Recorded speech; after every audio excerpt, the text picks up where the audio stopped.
Hi, great.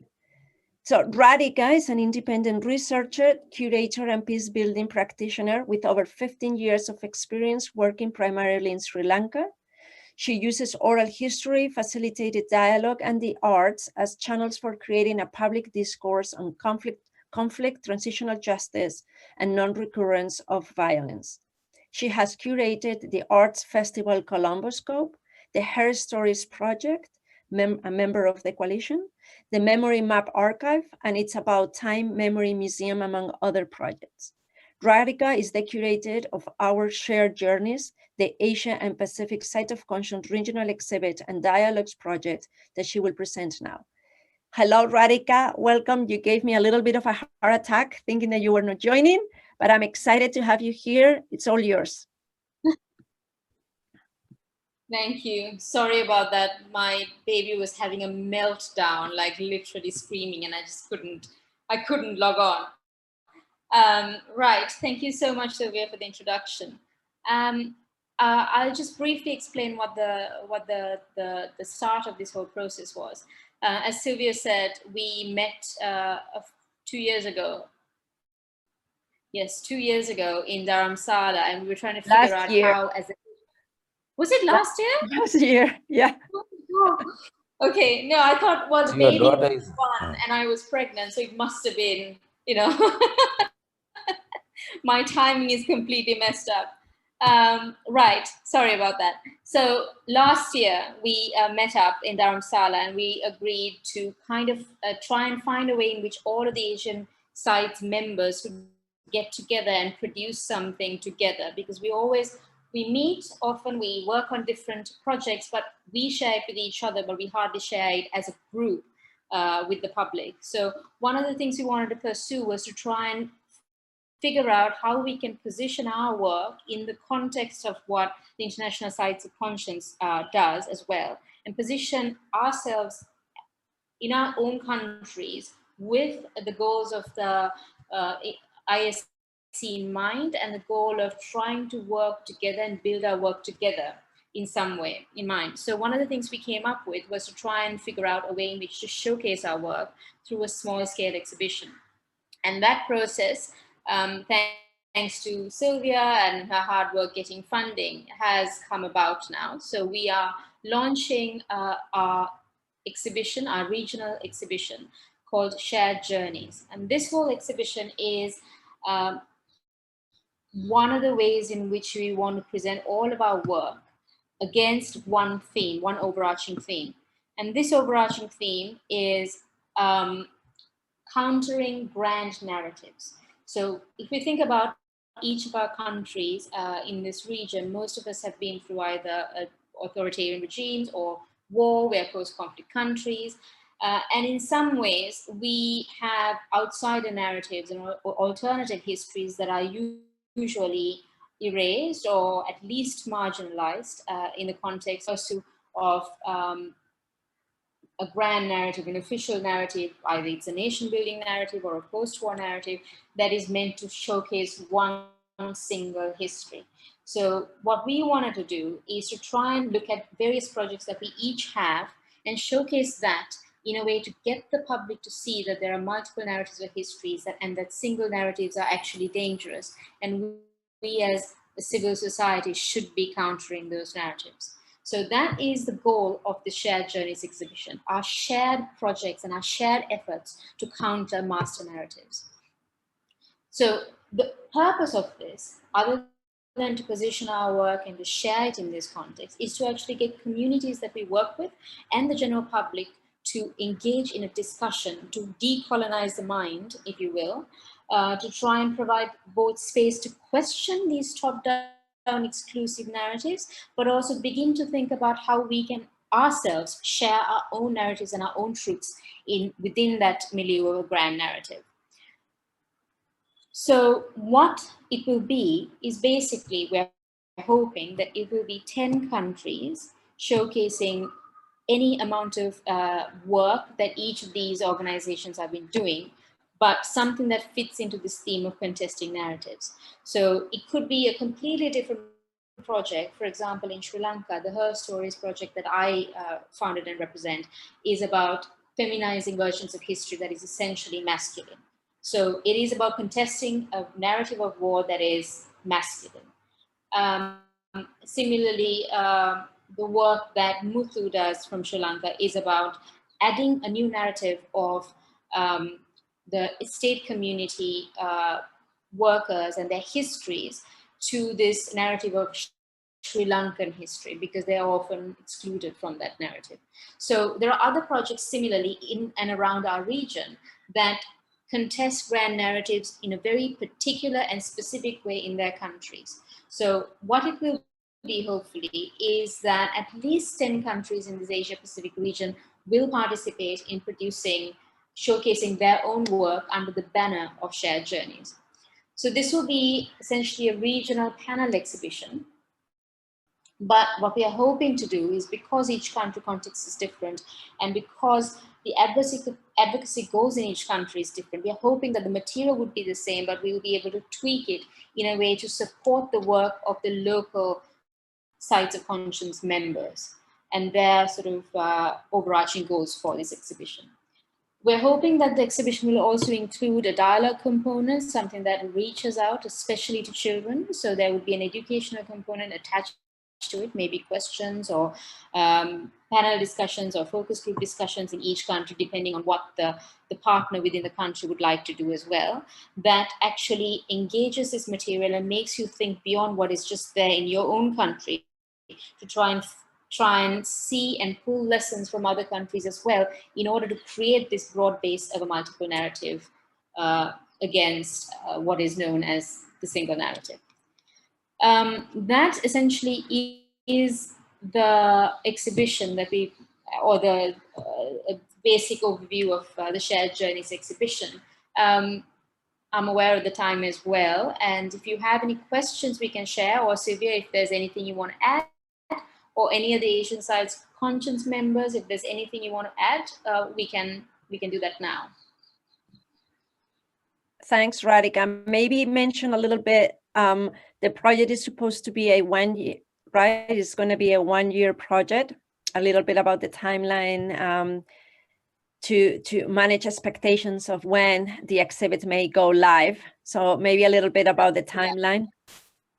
Yeah, well, this is, the process of the curatorial process is going to take some time, because what we're trying to do is to understand each of these contexts, what's available material from up to 20 members from 10 countries. So it is going to take some time. So we are currently in the first phase, which is the research phase, where we're trying to find out what we have and what materials, what gaps are and how to fill these gaps, and develop a sort of a narrative arc for the exhibition. So phase 1 probably would be till the end of January. And then from then on, I think we will have a period where we're developing the exhibition, producing the material that needs to go into this exhibition, alongside developing the outreach and the educational component. All of that we assume, which is a phase 2 and 3, would probably take till about August. And we are hoping that this exhibition will go live in August. September is the time period for this. But of course, it doesn't prevent the organizations within the country of taking the exhibition and making it a traveling exhibition after. But the 10 countries simultaneous exhibition that we hope to have is probably going to be August, September. Thanks. And then just to add to that, we will also be developing in collaboration with, obviously, all the participating members, dialogue or community engagement activities that support and help contextualize the exhibit, and obviously helps engage the audience in what the issues that the exhibit is raising. Any questions, anyone?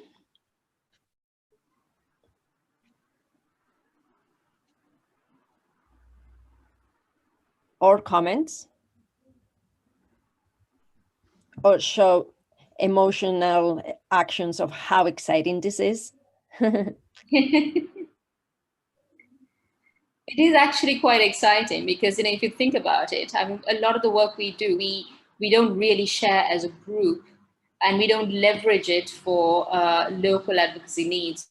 So I think it is quite an exciting project in a way that we're able to bring all of these different projects that may not seem relevant to you, but within this banner, it becomes completely relevant. And as Sylvia and I mentioned earlier as well, the outreach component would be around that advocacy goal. So it's actually, I think it's quite an exciting way to build on the work we're doing within each of our countries as well.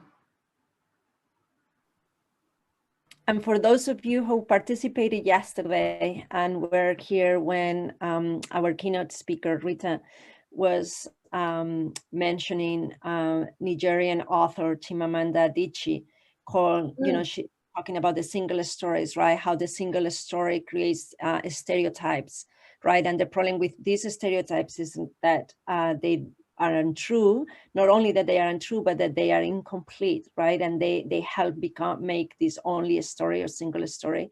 So the goal of this exhibit is to actually counter those single stories and provide a more diverse alternative stories.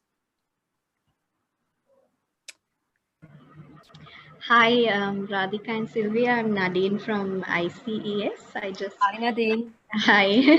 This sounds exciting, and I just missed the last meeting, the meeting you had on the discussion on shared journeys last week. So maybe my question, might have already been answered then. But I'm just wondering whether you have already started collecting material for the exhibition, or is this, and have you already decided which countries are participating in the exhibition and what the process is to kind of maybe propose certain exhibits for this exhibition? Thanks.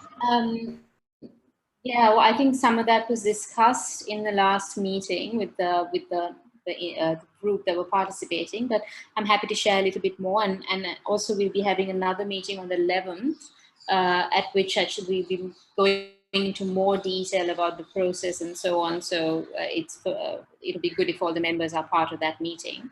But just briefly to explain, we haven't done any material collection. As I was saying, it's a long-term process.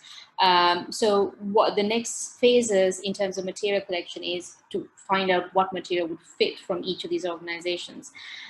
It is open to, there are 20 members in the Asia Pacific region, and it's open to everyone.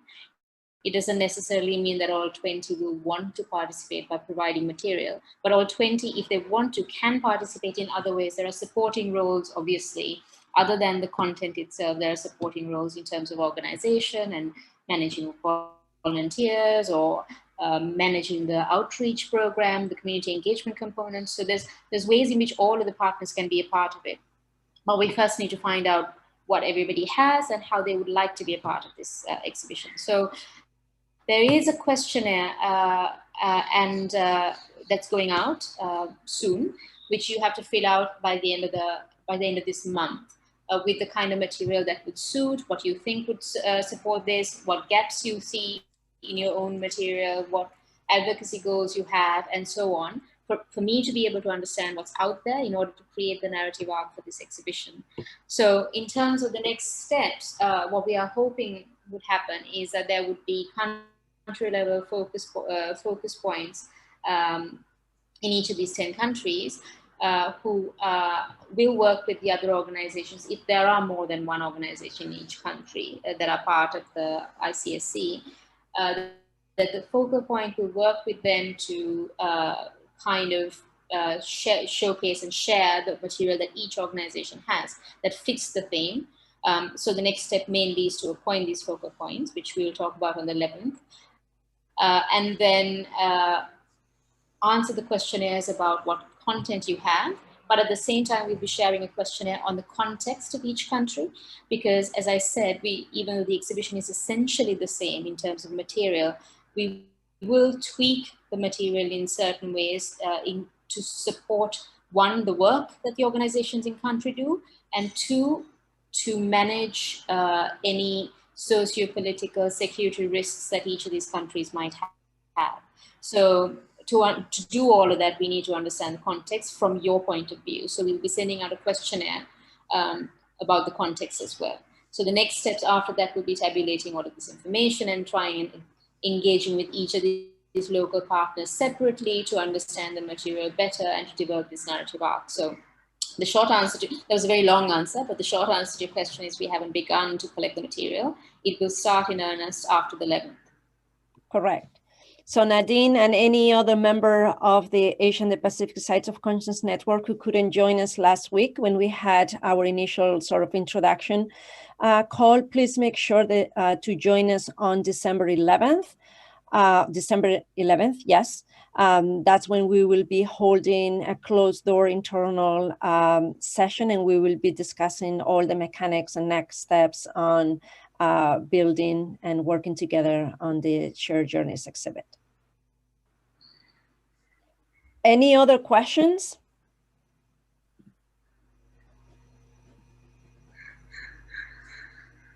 Okay, well, thank you, Radhika, for the presentation. Now we will move into the next session, is our first panel, and I would like to introduce Nana Jo Endo, the moderator of the panel Documenting Human Rights Violations Worldwide. A human rights activist, a storyteller, and gender equality specialist, Nana Jo is the founder and executive director of the African Network Against Extrajudicial Killings and Enforced Disappearance, known as ANECET, in the Gambia, a civil society organization that combines the power of technology, storytelling, traditional media, and legal expertise to make issues related to enforced disappearances and extrajudicial killings much more visible, advocating for justice for victims and their families.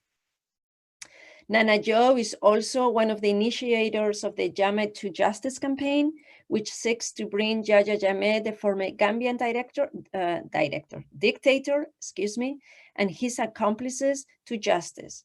She has worked for various NGOs and international organizations in different countries like Europe, South America, West Africa, and North America over the past 10 years, and speaks English, French, Spanish, as well as Portuguese fluently. Passionate about justice, women's empowerment, and the expression of the socio-political identity of Black people around the world, Nana Jo is encouraged by those who have the courage to speak their truth. Nana Jo, it's great to have you here with us moderating the panel. I let you take the lead now. Thank you. Thank you so much, Elena, for this, Sylvia, for this introduction. Hello, everybody. I'm very happy to be here. I will be your moderator for the next session, which is called Documenting Human Rights Violations Worldwide. The session will provide an overview of the role of documentation in protecting human rights through the experiences and work of 3 sites of conscience. And I have to admit, for someone working on documenting human rights violations, I'm very excited to hear what our stellar panelists have to say. I'm sure this will be very informative for us all today. So I just wanted to briefly give you again, a few reminders just to make sure that you turn off your microphones during the discussion. And at the end of the presentations, there will be 3 presentations. There will be a 10-minute Q&A session, so you'll have time to ask any questions that you have. And again, as you're aware, we have simultaneous translation in Spanish, Arabic, French, and English. So please choose your preferred language. Sylvia, I just wanted to know as well quickly if the virtual flip charts, how they work, had already been explained. Yeah, they've been explained. Perfect. So I don't have to do it. Please feel free to do it, to use them. I tried, and I think it's quite user-friendly and straightforward. So I want to start by saying that before I got into this line of work, if I had been asked what human rights violations documentation was and entailed, I would have naively responded that it is just recording accurately human rights violations. Full stop. That's how simple I would have responded. And then I've come to understand that it's much more.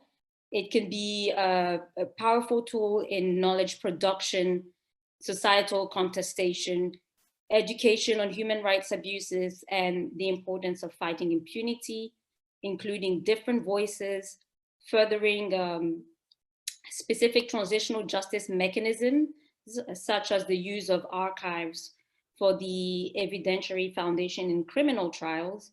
It could be a powerful tool for in advocating for victims, and a complementary way of dealing with the past, in addition to other transitional justice mechanisms and preserving memory.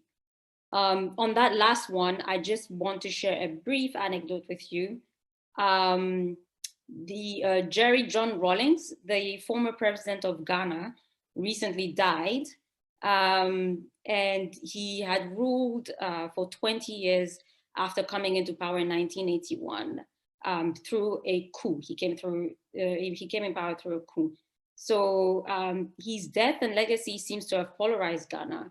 And while he modeled himself as opposed to corruption, and many accredit him as the voice of the people, under his military rule, heads of state, other high-ranking officials were executed, market women were blamed for an economic crisis, some publicly flogged, there were extrajudicial killings, including of judges, people were jailed over corruption allegations, detained incommunicado, disappeared or tortured. Yet, 7 days of national mourning was ordered in Ghana when his death was announced. And a friend of mine messaged me saying, "I'm so shocked by the amnesia. He was not a hero in my house at all." And as a matter of fact, in many families who were torn apart. So that's the huge question that is sort of starting a debate a bit, is how did we get here? I mean, Ghana did have a National Reconciliation Commission, and it looked at the human rights abuses under the Rawlings regime. So I think this is a question that highlights the complexity of documentation, how it's used, or how it's done, how it's used, and how, you know, it's also available. Moving on, I think, you know, we have three different panelists. They come from very different backgrounds and different regions from the world, who will actually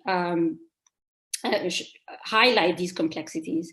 So I'd like to first introduce our first speaker, which is, her name is Sophia Brotean-Kaiser. Sophia, I hope I said your name correctly and I haven't butchered it. And she represents the Memoriam Nuremberg trials, where she works as a research associate.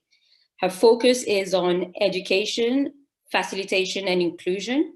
And she has a background in political science and sociology, and human rights and humanitarian law. So before working at the Memoriam Nuremberg trials, she worked at the Human Rights Office of the city of Nuremberg.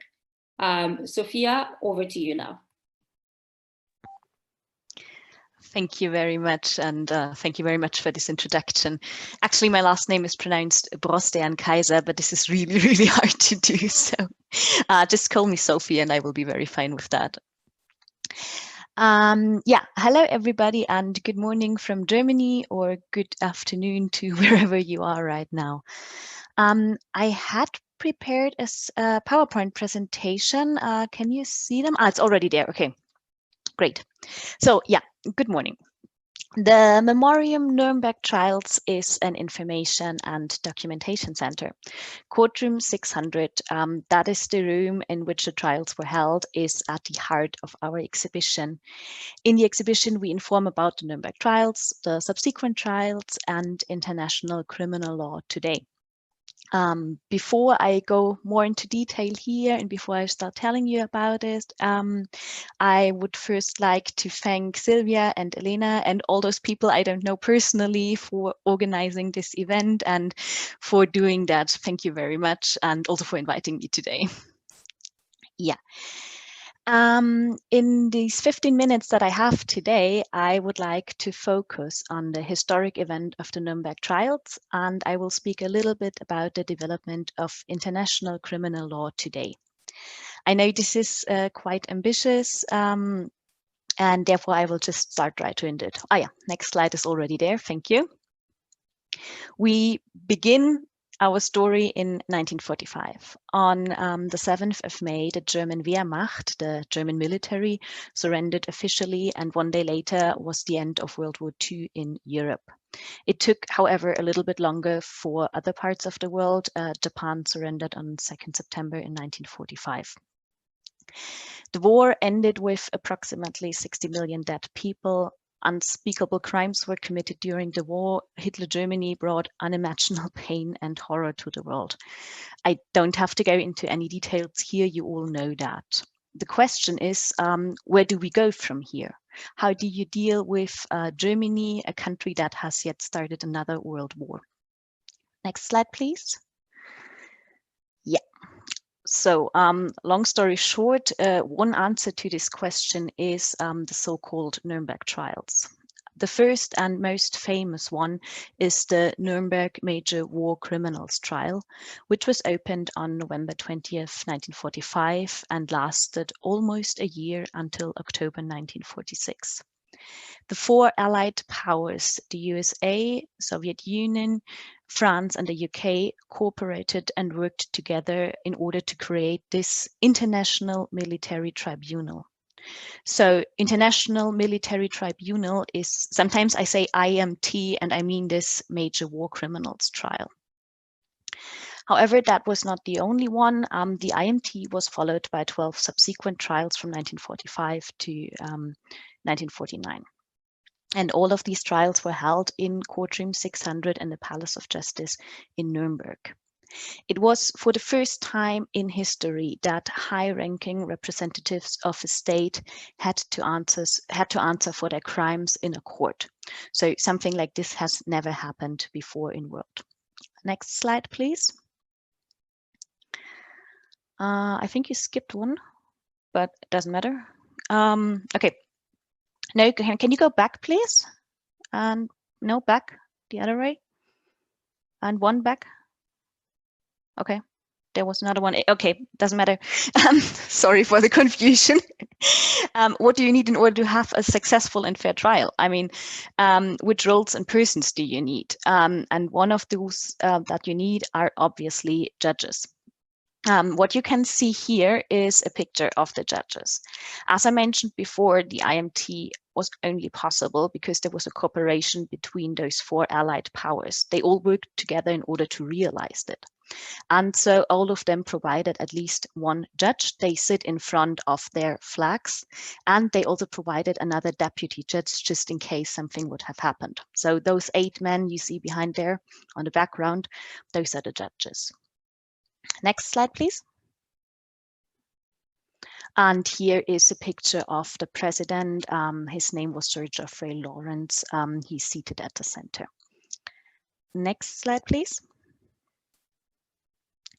So when you have a court and a trial, of course, you need defendants. And the defendants, they are those famous Nazis. All of them were representatives of a state. When you look at the picture, you see at the very background those guards with the white helmets. They are their standing guard. In front of them, on those 2 lines, that's the defendant sitting here in the dock.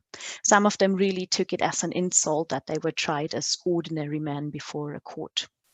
In front of the defendants, you have the defense lawyers. I'll come to them later.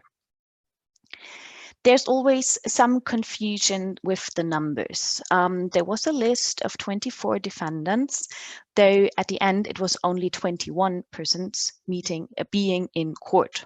So what happened to those 3? One of them was dismissed due to incompetence to stand trial.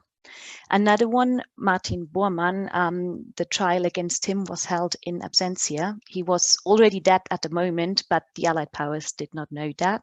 So they still hoped that they would catch him. And the third one committed suicide before trial. So this is the thing with those 3 people.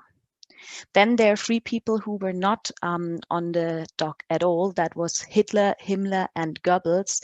All of them had committed suicide at the end of the war. Next slide, please. So, it was not only people as alleged perpetrators before the IMT, but also organizations. Indictment were also entered against these organizations that are listed here. Next slide, please. When we talk about indictments, of course, you need to have indictments for this court. The following indictments were agreed upon in the London Charter. The London Charter is a document which was basically the basis for the IMT. All of the Allied powers had signed it and some other states too. We had 4 indictments at the Nuremberg trials. The first one, common plan or conspiracy. The second one, crimes against peace. The third one, war crimes. And the fourth one, crimes against humanity. Some of these indictments might sound familiar to you. War crimes, for example, is indeed or was already established as a charge even before the Nuremberg trials. Crimes against humanity, however, which is quite common today in international criminal law, was used here for the first time in Nuremberg. Next slide, please. Yeah, we already talked about them. Essentially, for a fair trial is to have defense lawyers. Here you can see one of them preparing for court, and I think it's very important to point out here that the Allied powers really took it seriously to have a fair trial. So each defendant was entitled to a defense lawyer to help them and to represent them in court. Next slide, please. All in all, there were 4 prosecution teams. Again, 1 prosecution team for each Allied power, and each dealing with one of the indictments. So their job was to lay out what each of the defendant was accused of. We had individual indictments for each defendant. And on this picture here, you can see Robert H. Jackson. He was chief American prosecutor, and that is when he was opening the trial. So he's a very important person. We come back to him later. Next slide, please. Yeah, the interpreters, we already talked about them today a little bit. They are so important. Without interpreters, the IMT would not have been possible. As we can see today on this online conference, today it is very, very common to have simultaneous interpretation in several languages at once for large international meetings. The reasons for that are obvious. Everybody has the same information at once, and there's no delay in time that you have as you would have with consecutive interpretation. The birthplace of simultaneous interpretation was indeed the Nuremberg trials. So that was for the first time that proceedings were translated simultaneously into different languages. They used the language German, English, Russian, and France. And on this picture here, you can see there's men and women working there. We had always teams of 3 people and shifts up to 4 or 5 hours. So that was really, really hard job. By the way, thanks to the translators at this point. Next slide, please. Yeah. So this is the part which I guess is most important for this topic in this panel and for the conference here, the evidence. You cannot have a trial and accuse people of crimes without presenting any evidence to that, and therefore you need the documentation. The crimes of the Nazis were numerous and unspeakable. However, in a court, you have to be very precise. You have to name dates, you have to name places, you have to name the names of those people who committed or allegedly committed the crimes. You need to show evidence how certain incidents might have happened. And so a lot of knowledge that we have today about the crimes of the Nazis is because of the work of the Nuremberg trials. Another first time, it was also for the first time that film as evidence were authorized in court. All in all, they showed 3 films. One of them is the quite famous Liberation of the Nazi Camps Furthermore, more than 4,000 documents as evidence made their way into court. We speak about things as written orders, things as a chain of command or personal letters. They also were used. And all these more than 4,000 documents were translated in the 4 languages. So now you can guess how much work they put into that. In addition to this, there were more than 1,000 affidavits. An affidavit is a written explanation, so you did not have all those witnesses in court. You did not have 1,000 people extra there. Nevertheless, we had all in all 139 witnesses in court giving their testimony, and they were nominated by both sides. So the prosecution and the defense could nominate witnesses. Yeah. Next slide, please. Just to close the story, after almost a year, the judges came to the following verdict. We had 12 death penalties, 3 lifelong sentences, 4 long prison sentences, and 3 acquittals. Next slide, please. This quote is by Chief Prosecutor Robert H. Jackson. We have talked about him before, and it shows the aims and the moral aspirations of the IMT. That 4 great nations, flushed with victory and stung with injury, stay the hand of vengeance and voluntarily submit their captive enemies to the judgment of the law, is one of the most significant tributes that power has ever paid to reason. Next slide, please. And next one, we skipped that. Thank you. Yeah, the subsequent trials, I'll be quick. The story wasn't over with the verdicts from the IMT. It was certainly not enough to sentence just 21%. The 12 subsequent trials were all held in the same courtroom 600, but it was an international corporation. It was not international corporation anymore. It was just a US military court. Those 12 trials were held between 1946 and 1949 in Nuremberg, and all in all, 177 high-ranking people were tried there. The trials revealed the extent to which the German leadership class supported the power and system of the Nazi dictatorship. Next slide, please. And the next one. Yeah. So, of course, there is much more to say about German history and how the legal prosecution of the Nazis went on and how much was not done, but this is not a topic today. So as promised, I will now skip a lot of developments, and now we jump in the 1990s to the International Criminal Tribunal for the former Yugoslavia. So when we look at the development of international criminal law, first, we had the IMT in Nuremberg. Again, for the first time that high-ranking people of a state were taken to trial, and then for a long time, nothing happened. So the next step was the International Criminal Tribunal for the former Yugoslavia, the ICTY, which lasted until 2017. Next slide, please. I'm almost done. Almost parallel to the ICTY was the ICTR, the International Criminal Tribunal for Rwanda.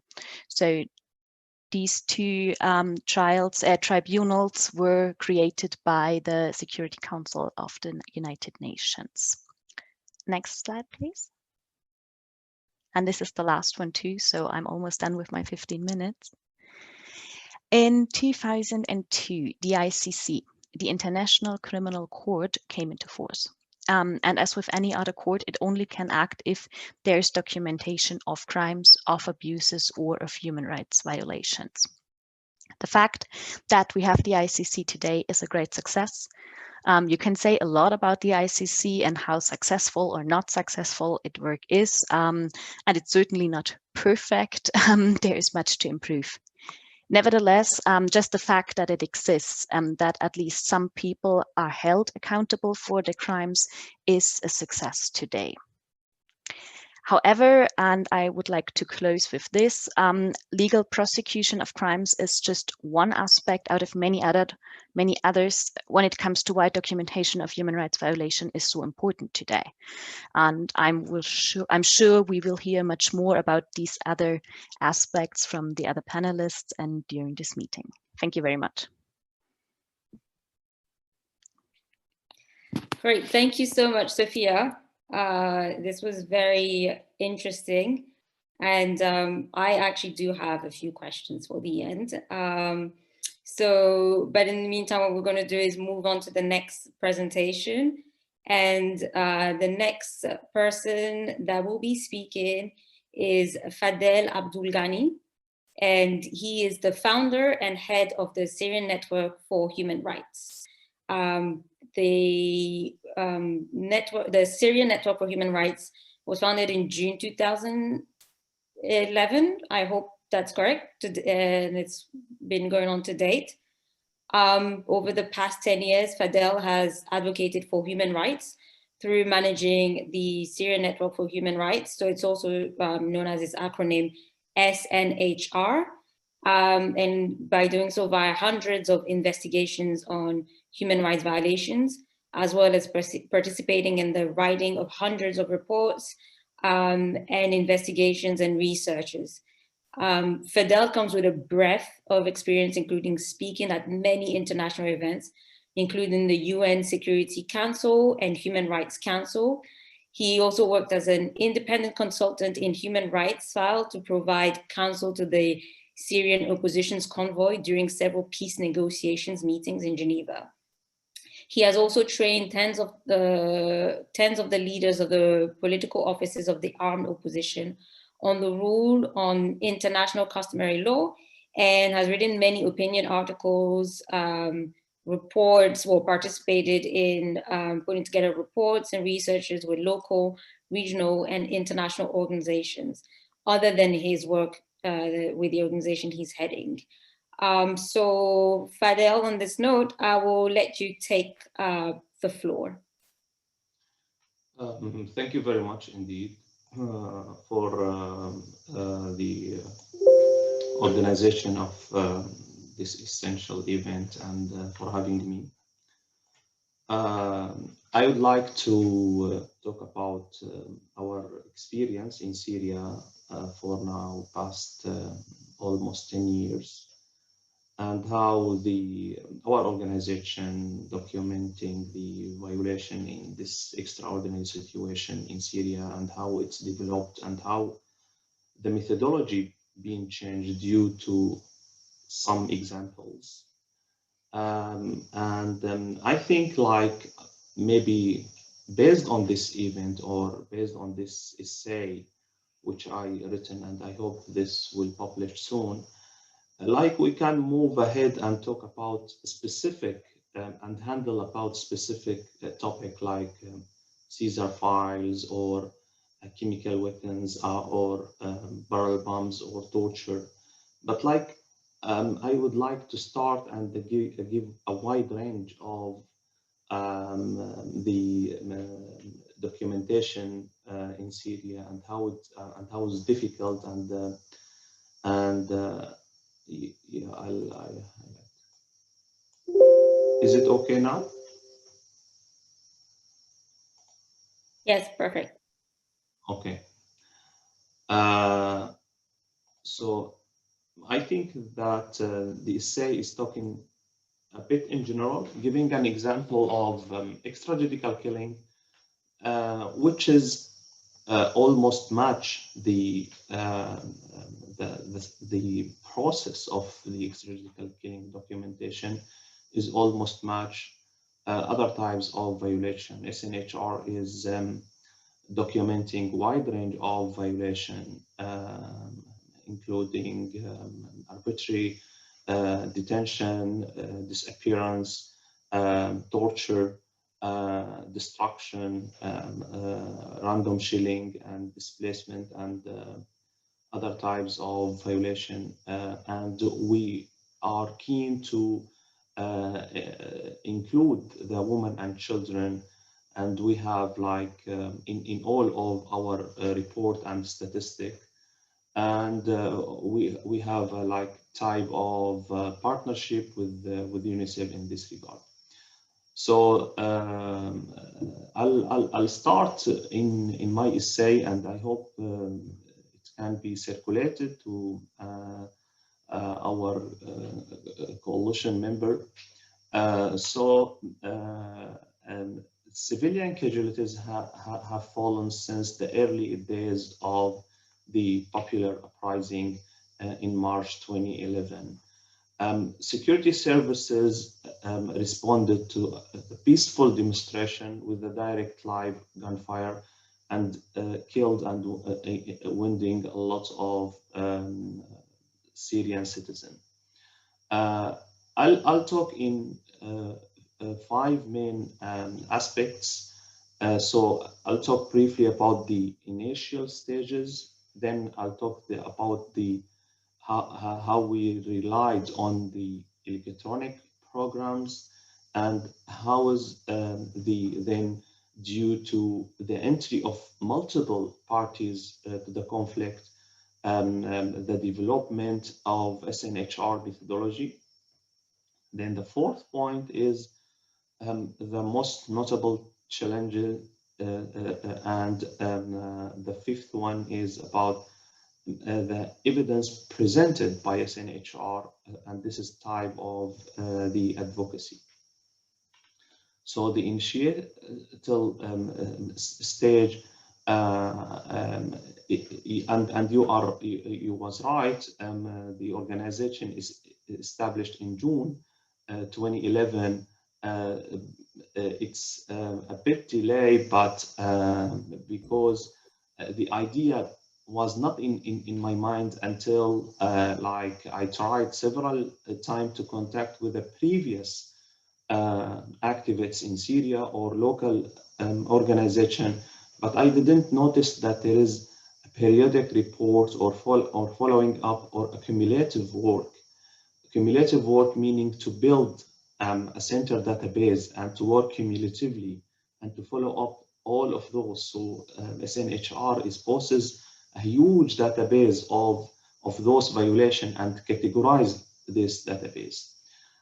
So SNHR established in June 2011, and at this stage, my object is setting up the SNHR to accurately document the killing, to circulate this information to various media outlets and some international bodies in an effort to communicate verified data documented with the greatest accuracy and professionalism. So that will enable the international community, in particular the civilized countries and the United Nations, to build up on this and to protect the civilians, stop the killing and the violation which is reached to crimes against humanity, as the United Nations mentioned in all of the Commission of Inquiry report, especially the first report. So the progress of building the team, which is initially consisted mostly on volunteers at the initial stage, was based on a direct relationship and communication.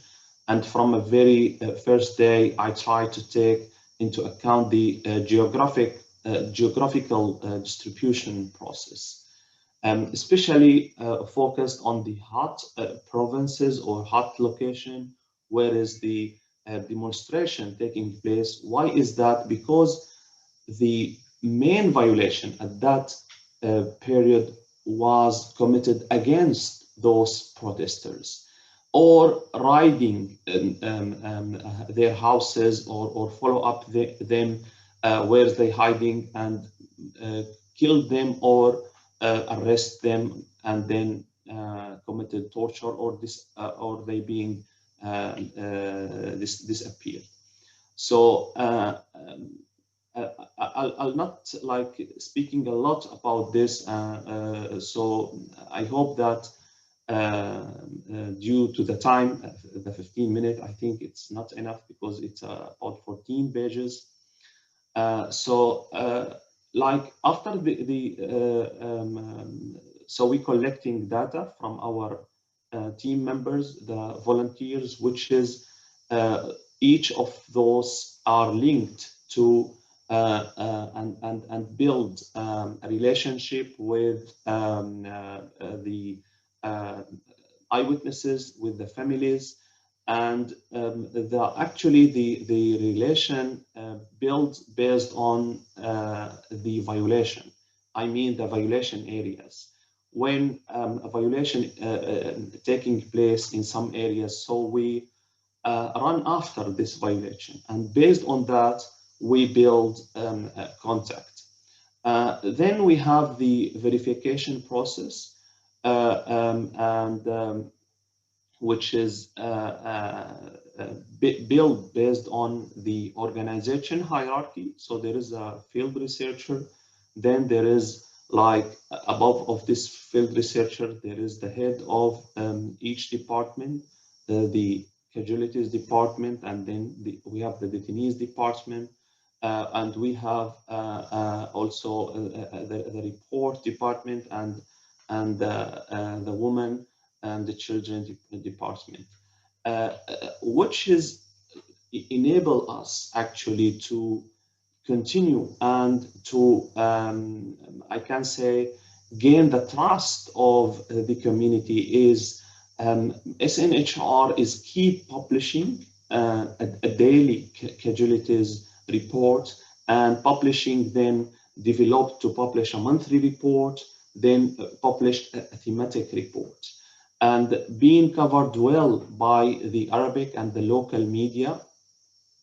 So the community is heard about us, and start also at this. So we moved now from the first stage, which we are following the news, and now we are getting news, we receiving. So we became a well-known, a bit well-known, better than when we established, and that actually cumulatively increased due to continuous work, and due to also our daily basis following up, and quoting SNHR by the UN, mainly the High Commissioner, and by other international human rights organizations, also giving us a high level of credibility in front of our community, which was our main concern at this stages. Moving ahead, actually, there is a list of how we documented, and a list of how we verified the news in our methodology, and the photos, all of that. The key point in this regard is the expandination of relationship with the victims and the survivals, and as possible as we can, we need to have this variety, because we want to get information mainly from two different sources, which is sometimes is difficult. Sometimes we are getting even about one incident, mainly if it's a big incident. So there is a lot of testimony, massacres taking place, or riding for the neighborhoods. So we used to take more than two, sometimes it reached 11, 12 testimony, and we try to match those to see where is the discrepancy, to see where is the contradiction, and all of those. And which is like recorded in the database actually is the one which we believe or thought that this is somehow accurate. So we, based on the methodology, we record this in database. Actually, SNHR build from zero and expand.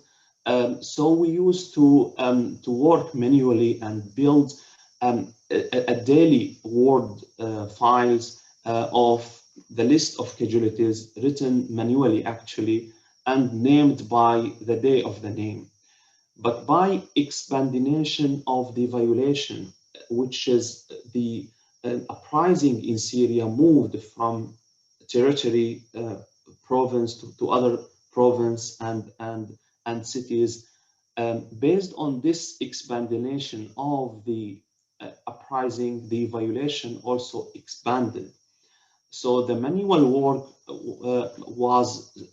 became actually very difficult. So we move ahead toward the technical program, and we build a complex technical program which has enabled us to store all of those Word files automatically in the program. The program read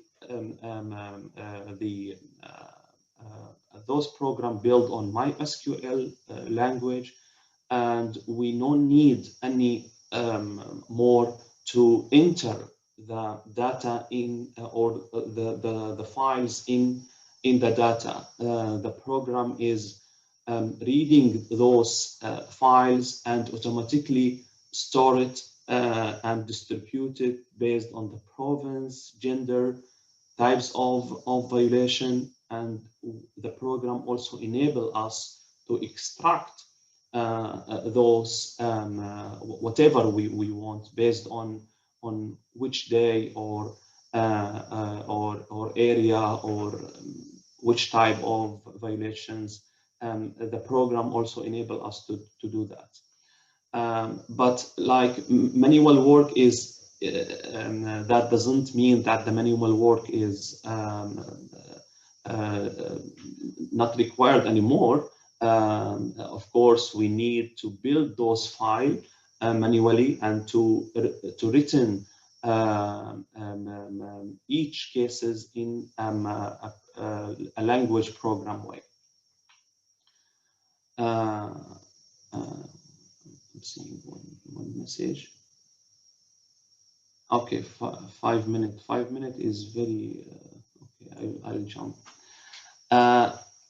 So the main difficulties actually is that several parties engage in, and this is one example of the difficulties and challenging in the Syria conflicts. At the beginning, there was only Assad regime, the Syrian regime, and the regime itself hired tremendous amount of local militias, and then hired also and bring the Iranian militias as well, Hezbollah. So all of those categorized as Syrian regime forces. Then we have the opposition forces, which is established in by end of 2011. Then the extremist group enter the conflict, Al-Nusra Front, but at the early stage of 2012. ISIS actually, after more than 2 years established in Syria, after the more than 2 years from the beginning. Then we have the PYD, the Democratic Union Party, which is the branch of the Kurdistan Worker Parties, PKK. We have also then in September 2014, the coalition led by the US, coalition against ISIS. Then in September 2015, we have the Russian forces. Then also we have the Turkish forces in 2016. All of those parties actually make the documentation is further complicated. SNHR is trying always to assign to attribute the incident to those who's responsible about it. So that's sometimes make it difficult for us, especially when, for example, at the same time, the Russian forces and the regime waging like the air forces of both of them waging an attack against a neighborhood. So each one of those committed this. Sometimes it's difficult actually. I'll move to the final stage. Then I'll maybe due to the time, I leave some sort of the essay for the question, but like I want to refer that due to the long time of the conflict, now it's almost 10 years, without any types of accountability of the high scale of violation which is reached to crimes against humanity and war crimes as well. That lead to the deep frustration in between the Syrian community. So they are like faithless about the documentation process. Without cooperation from the primary source, which is the families themselves, the documentation will be so difficult actually. So I think we need to rethink about how we build a faith of the documentation process. We always talking about archiving the history of the Syria and not changing the narrative as the dictatorship want to do that. The final one, which as I want to highlight, is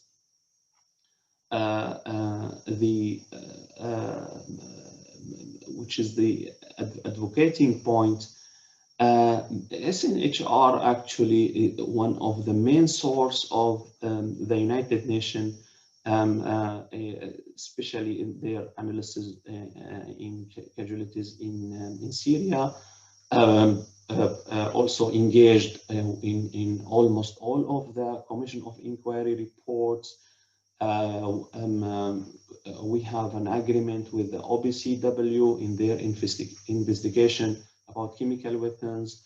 We have a partnership with UNICEF providing data from our documented cases on the violations against the children. We have also other partnership with an international organization, not only with the UN. So that enable us to reflect our database on the report, not reports published by us. We have 3 monthly reports, one about casualties, one about casualties in the previous months, one about the detention and the disappearance, and the third one is talking about the general and all different types of violation and the general conditions of the human rights violation in the previous months. But also we have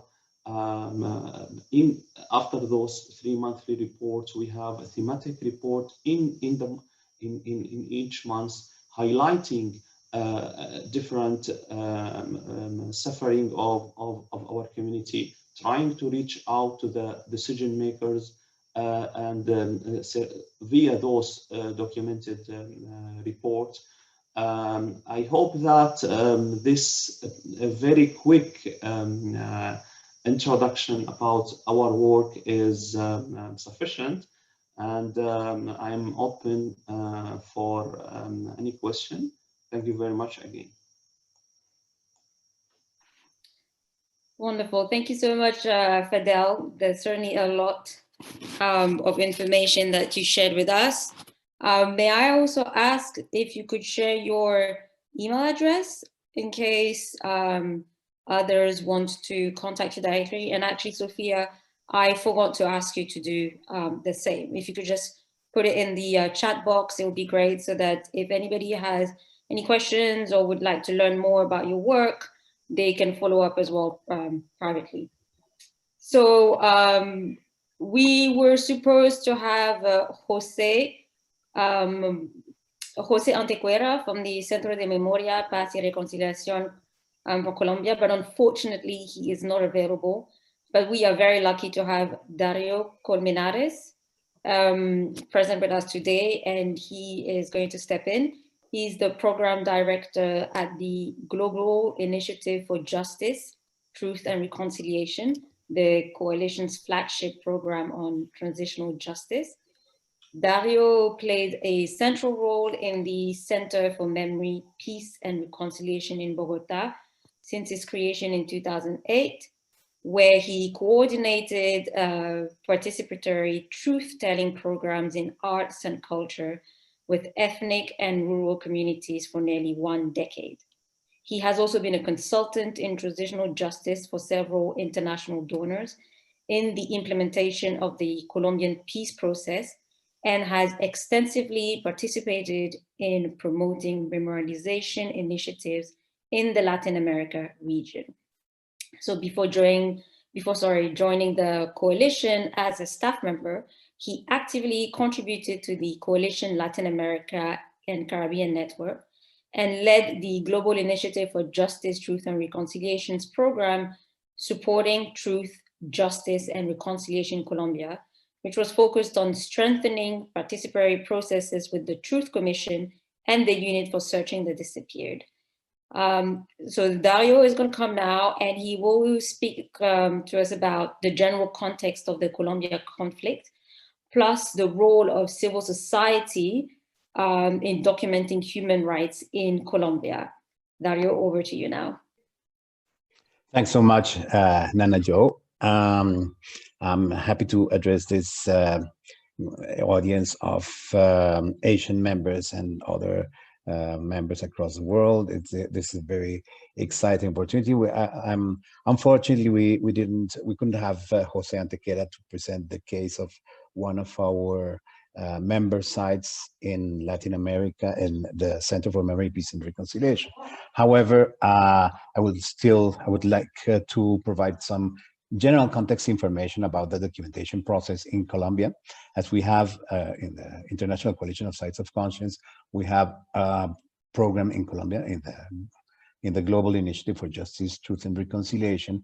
And our program in Colombia is supporting the current peace process and the implementation of the transitional justice process.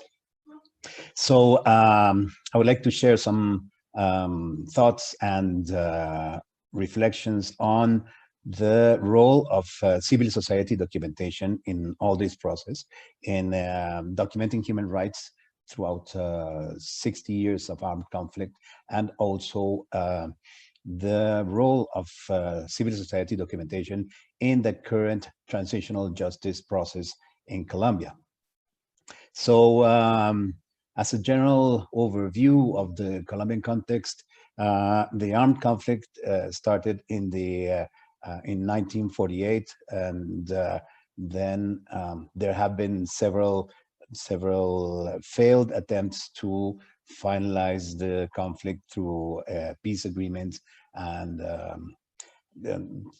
over the decades, civil society has been organizing at a very patient pace, but very structured, with a very structured methodology, because, well, it has been already 60 years of this process of documenting.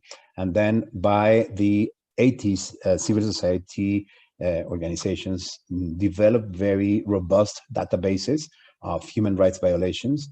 And but just to understand what this means in the general context, I would like to mention that the attempts for peace processes in the past have been partially successful. In the first attempt was in 1958, when the guerrillas were demobilized, and the peace process was apparently going to work and but there were paramilitaries supporting the conservative government of that time, which took this opportunity to try to annihilate the former combatants and the social basis of the guerrilla movement. So what happened there was that they initiated again a cycle of massacres, and the demobilized guerrilla took arms again, and they became a very strong rural guerrilla. And by that time, it was coincident with the Cuban Revolution. So there was a transformation of the contents, of the general contents or the general platform of the guerrilla into a Marxist movement. And the guerrilla was then split into several movements. So we ended up with many guerrilla movements, most of them of Marxist ideology in the 70s. And there were other failed attempts to bring this conflict to an end. But then in the 90s, in 1992, more precisely, there was a peace agreement with most of these guerrilla groups, which produced the constitutional reform. The constitutional reform came as a result of that agreement through an assembly, constitutional assembly, which developed the current Colombian constitution, including many ethnic groups and also the former combatants in the discussions of the terms of this constitution. So that process seemed to be very successful, but unfortunately it left out a couple of very significant guerrilla groups, namely the FARC guerrilla and the ELN, which are still well, part of the equation of the current process. I will get to that in a minute. But then what happened there is that the paramilitaries were particularly supported by drug barons, produced or developed very sophisticated armed groups in principle to combat the guerrilla movements, but also to they had a strategy of mass killings and destruction against and confinement against the populations in the areas where the guerrilla was had their strongholds. So what happened there is that the rural communities ended up being victimized by the guerrilla, by the paramilitaries, by the army, and many other sites. Well, there were maybe a dozen armed groups, and that situation escalated through the 90s until finally, well, that brings us to the more recent initiatives of or attempts to bring this conflict to an end, with the negotiation with the FARC guerrilla, the largest one in Colombia, and which ended in the partial demobilization. And what the guerrilla did was establish political alliances with opposition groups to participate in the elections, in the local elections of mayors and governors, and the Senate and the House of Representatives. And they were able to get to many of these positions because they had a strong popular support. But then what happened there was that the paramilitaries organized a systematic killing of the leaders of this movement, of congressmen and presidential candidates. And so the intention of the paramilitaries was to completely annihilate this opposition. And so the FARC guerrilla went back to taking the to the warring position. They took arms again, and the cycle started again. So from that time to the present, civil society has developed very sophisticated methodologies and work groups to collect documentation and to do it in a very systematic and structured way. Some of these civil society organizations were started as litigating offices against human rights violations by government officials or by paramilitaries and the guerrilla, and but then they finally collected very relevant information as litigation organizations, as litigating organizations, and in a context where we had over 2 million displaced people and more than 80,000 disappeared persons. And for example, in the case of the disappeared, as FADES, the Association of Families of the Disappeared, documented thousands of these disappearances with a very detailed documentation and procedure in preparation for international courts. Also, Reiniciar collected information about the persecution against political leaders, and the CINEP, the Center, an institution based in research in a university, developed a network of human rights databases across the country. So there's a lot of documentation that was collected in a very structured and orderly way, learning from mistakes until they reached, after several decades, this level of a very well articulated basis for several purposes, not only for accountability but also for memorialization, and for advocacy. And what happened there was that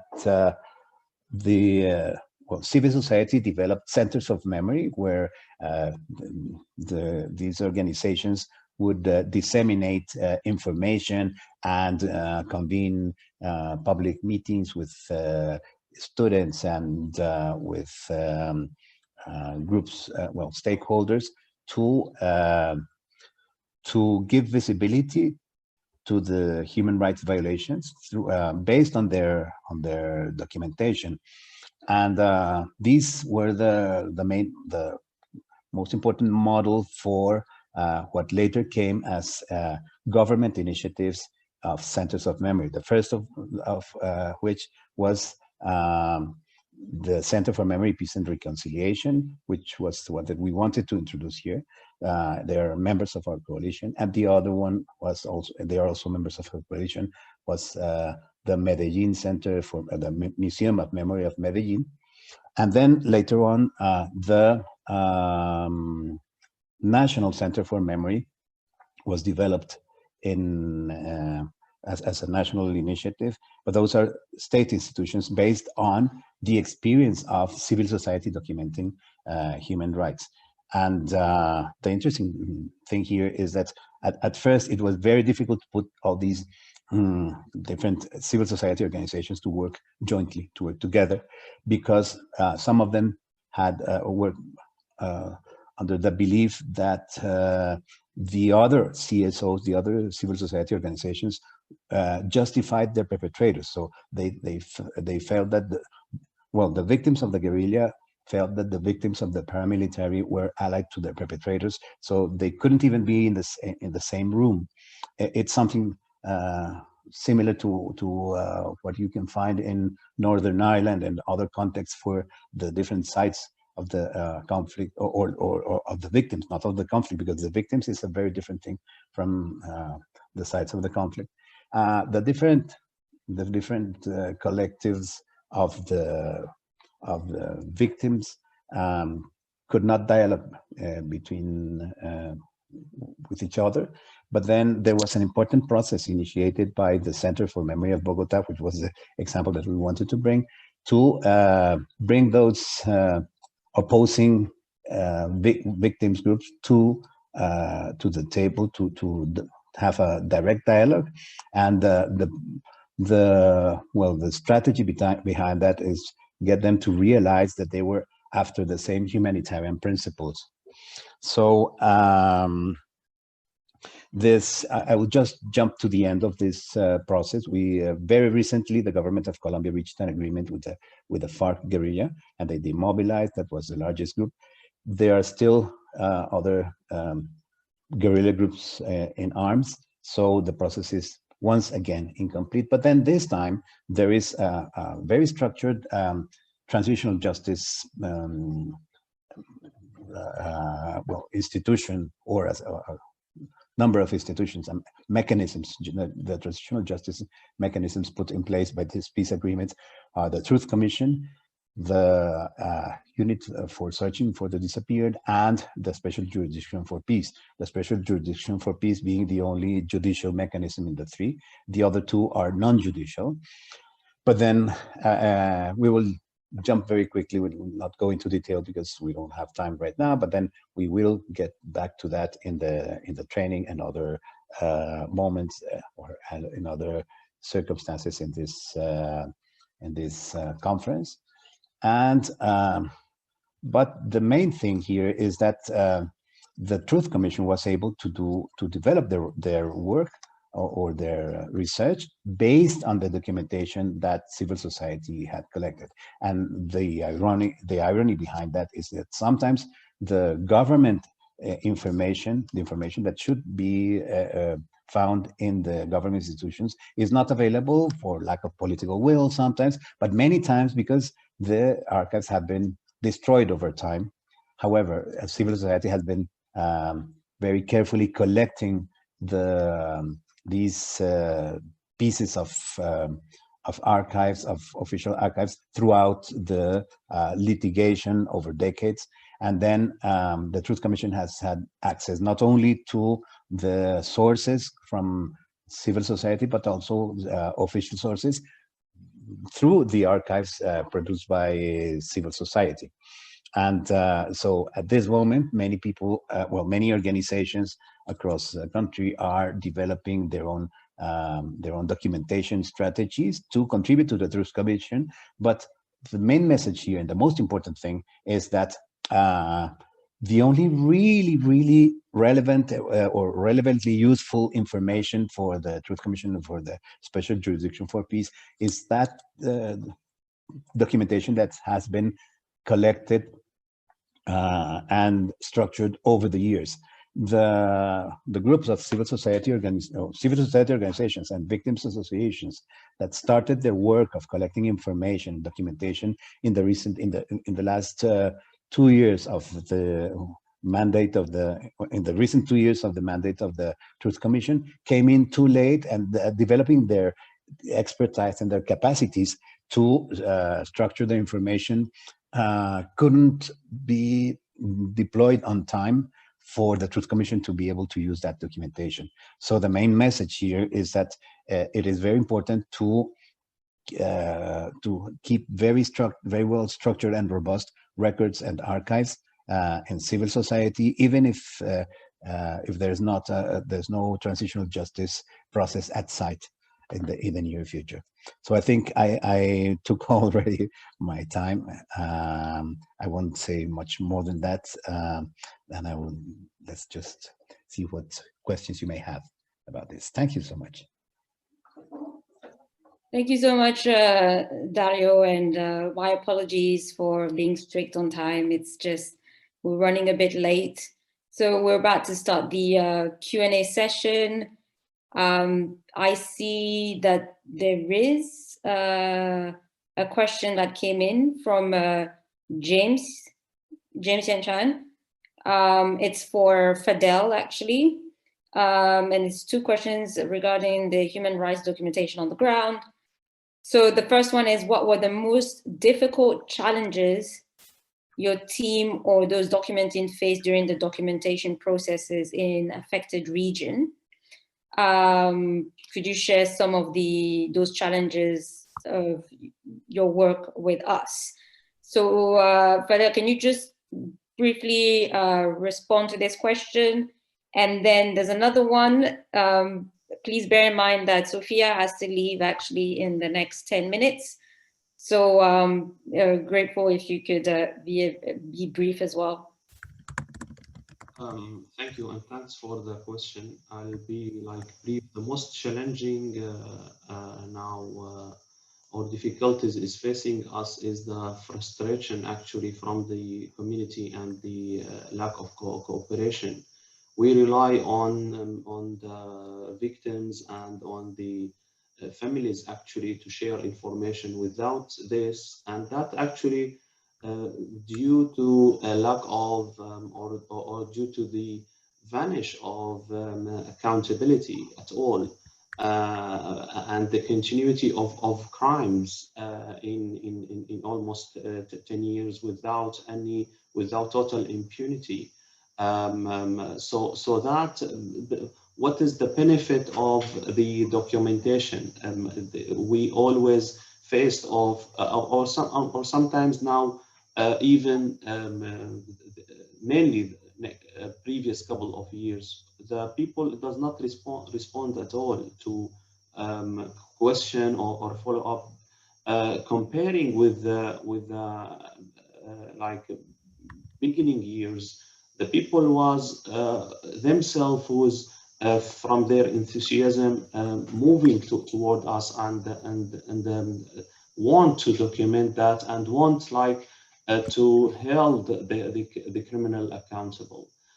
This is the one, and also the intensive security services follow up of each speech, of each comment is still the iron hand or fist in Syria, mainly in the regime controlled area. The regime is recontrolled those areas, so the fear is being back again, and that we need to take it in the consideration. This is actually the second one. The third one actually is, as I mentioned, the Syria is under several control parties. So each area has somehow different challenges than the other area. Sometimes we have more access of one area rather than the other one.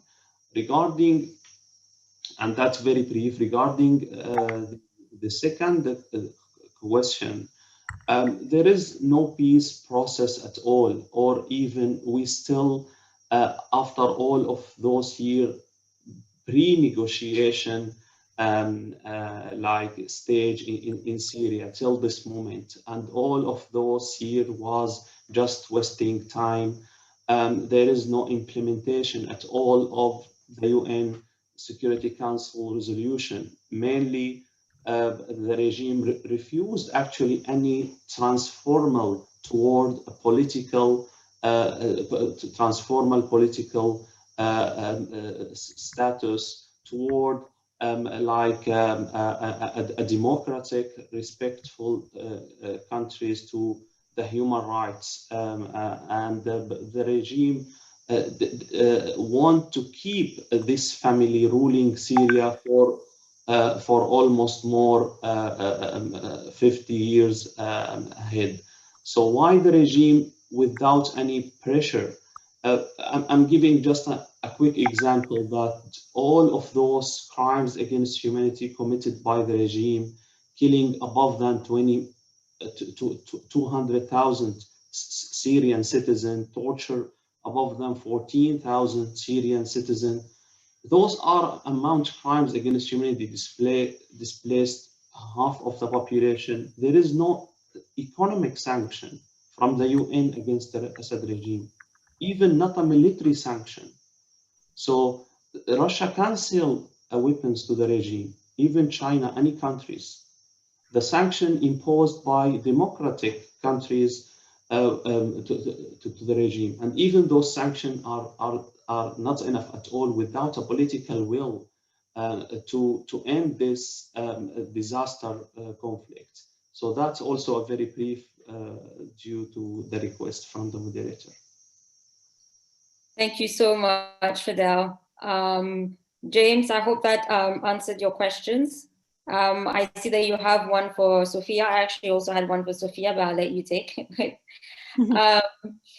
So Sophia, the question from James is, well, James said he appreciates your presentation about the human rights documentation of violations that your organization documented during the Second World War. Based on the process of trial, what was the success of the court in prosecution of war criminals or perpetrators? And may I ask you just briefly as well to just tell us a bit more about the work that you currently do? I think that would actually tie these two together. Okay, I'll try to do that. Thank you very much for the questions. I'll start with the one from James. Thank you for the question. So what was the success of the IMT of the Nuremberg trials? Well, that's difficult. I think that the trial itself took place was a huge success, that we had this successful cooperation from the 4 allied powers together, that they worked towards this aim was a great thing. Then that the trial actually was just, well, it was almost a year and it ended with the verdicts. And I think, well, we could talk a lot about if the verdicts were just or unjust, but nevertheless, we had a fair trial. And according to the rule of law, this was a more or less great outcome, I can say. So I hope that answers your question a little bit. I think that we had the verdicts and that the trial took place was the success of the trials. Plus, if you look at today at the development of international criminal law, the fact that there was the ICTY, the ICTR, those tribunals I mentioned before in my presentation, and the ICC today, that was hugely influenced by the trials in Nuremberg. Without them, they wouldn't have happened like they are today. I'm pretty sure about that. Though, just to mention that that's not all. There are other developments in international criminal law today that we did not touch today in the discussion, but there is more to that than just those institutionalized courts. So I hope this answered your question. And to your question, Nana Jo, for the work of the memoriam, well, of course, first of all, we try to inform and to document the Nuremberg trials. What is very important to us for our visitors, we give them facts, but we do not give them one narrative, this is how the story went, but we want to encourage them to think for themselves, to think critically, and to come to a conclusion for themselves about how things happened. Of course, we do organize also event discussions with different speakers to highlight various aspects of the trials like rule of law or democracy. Of course, we also do offer guided tours through the exhibition. Something that is very important for us in our work, we try very much not to just stick to the historic facts and stick to history, but to always connect these historic incidents to the present and also to the future. What can we learn from that? It's 75 years ago now.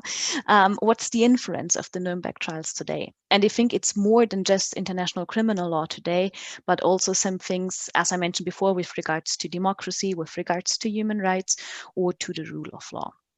So this is something that we always try to work on. Yeah. I hope that has answered all your questions now. And thank you very much again for the invitation and for the opportunity here to talk. If you have any more questions, feel free to write me an email. But I'm very sorry I have to leave now because I have another meeting in a couple of minutes. And therefore, I will just take this opportunity and say goodbye to you all. And thank you very much again. Thank you so much, Sophia. It was a pleasure to have you with us. And it was very informative what you shared with us today. On this note, actually, we will be ending this session, but I've shared with you the email addresses of Fadel. If you have more questions, you can email him directly, of Sophia. If Dario could share as well his email address in the chat box, you can continue discussing in the chat box as well. And then I think now it's supposed to be a coffee break.